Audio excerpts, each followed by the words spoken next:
All right, so because of time, I have moved to the news. So, Lagos State government meets computer village traders yesterday, I think, on relocation to Kantagoa. What this news says is that this is the first time in 15 years, 15 years, first time ever, 15 years that government is holding this kind of meeting directly with the traders. And the governor was represented by the committee, which then say that it shows that government or the governor is committed to openness. Just want to sweet talk them. And so he was also saying that the state argues the move is beneficial. That the Keja was originally residential, but now business expansion has distorted that usage. So what you see in Computer Village, they said it was originally residential, not commercial, but the business expansion has distorted the usage. And they say that Kantagoa will be more organized and conducive. Now, let me quickly share this with you. The potential backlash and the challenge to this thing. I know they promise a lot of things, but the potential backlash and the challenge is that number one, displacement, cost, and disruption. That's the first thing I was thinking about yesterday. Traders have already established businesses in Ikeja, all right, often in expensive premises with customer base, etc. Now, relocating means costs, moving goods, modifying shop layout, possibly higher transport costs for goods or customers. So, transitional downtime can reduce income. That's the truth. When they are moving and have to get balance, it can reduce their income. So, customers may find the new location less convenient at first, but maybe over time they begin to grow into. So, the first thing that you must understand that there's a potential challenge there, which is the displacement cost and disruption.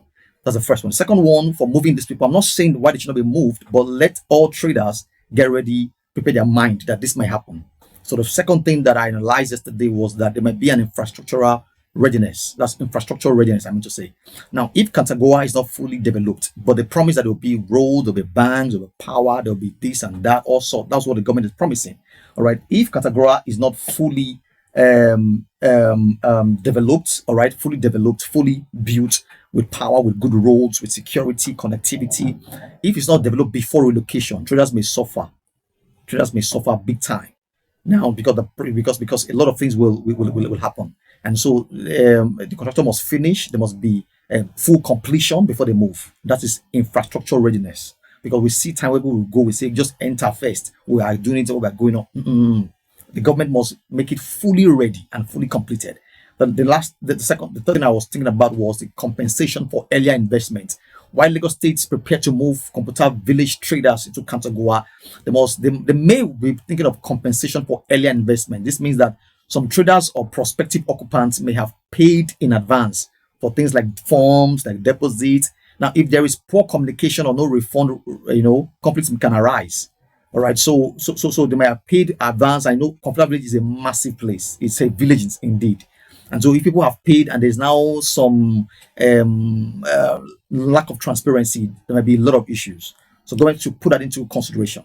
Another thing that I know government might want to deal with here might be a resistance from traders. Some may prefer the current location due to familiarity, proximity to customers, network effects, established logistics. And some might just say, I'm not going, we're not going. No, so the government must not be too forceful. They must not be too coerced. Just try to, help them unwind, because it's not easy to be in a place of about 20 years, 25 years, and you want to move to Kantagoa and begin to unlearn and learn the whole place. Another thing again that I talked about was traffic and accessibility with customer flow. Because even with good infrastructure, Kantagoa is likely farther for many customers. Kantagoa is in the Alimosho axis. That's Ile-Ekpo axis. Ile-Ekpo, if you know Ile-Ekpo very well, after Alimosho, this Yanopaja. That's where Kantagoa is. So it's farther for many customers and suppliers. So travel cost and time could increase. Could also increase footfall initially. Where people without using their food to get the place. Public transport, road connectivity, traffic patterns need to be good. Otherwise, cost of doing business may rise for traders, and customers will have to pay the bills, have to pay it at the end of the day. That is what I thought I should just bring about. I also remembered that I was careful about, because somebody said to me that Murphy, because we are everything must not be tribe. Everything must not be tribalistic. It's not because it's more of an Igbo market. No, everything must not be tribe. They've said their reasons and they've promised us that, see, because it's not supposed to be residential, it was supposed to be residential, not commercial. And we're making provisions where we will have a good time there. We're going to complete it, make everything good.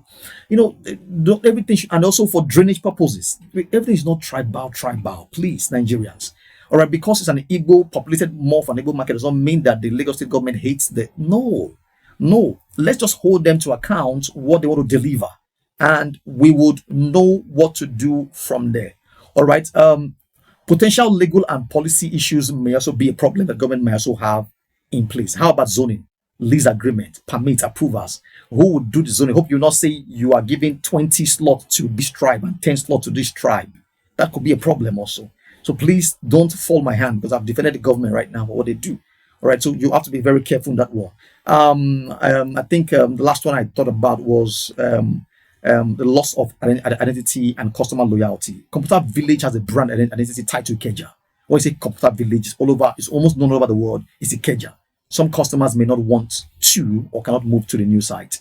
Some businesses may lose value tied to location, and that is a cruel one. But guys, don't be discouraged.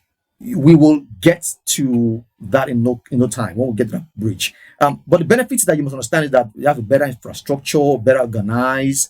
If Katagura is well developed with banks and roads and utilities, forget about it, man. Better infrastructure, you will get it there. Urban planning. Now they say that they need to redress the drainages in Computer Village, but this one they've pre-planned it. So you have a urban planning and zoning enforcement, which makes sense. All right, and possibly too. Why you are afraid that you might lose customer, you are complaining. See, you might even get increase in commerce and value, because there'll be a new business motor park, that could attract customers, and when they come there, they can park. In the case sometimes we don't have nowhere to park. You park on the road, your cars are towed away. So, but now they're saying they're going to give you a mighty business park where you can park your cars, and that can attract customers. All right, they're going to provide better services, and that can, and that can be. But let's hold the government to account, and let's be sure that whatever they say, they do. All right, that's all about the Lagos State plan to move the Computer Village Ikeja market to Kantagua. Let's be in good faith that the things will work out good for all of us.